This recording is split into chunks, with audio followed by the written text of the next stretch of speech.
Ikaw, ano mo gusto? Matutulog na nga. Sinagot ko na nga kanina yun. Abala. Wala pa lang magkaya.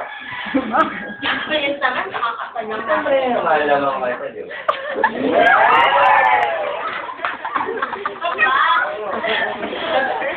Madami pa tayong pagsasamahang taon. 3 lang ang gusto ko.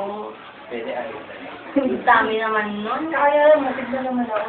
Wala ka matinong trabaho. Ito mo anin. Kaya ka bang buhayin? Kaya. Ako pa. Ay, Nakasama ko. ay nako.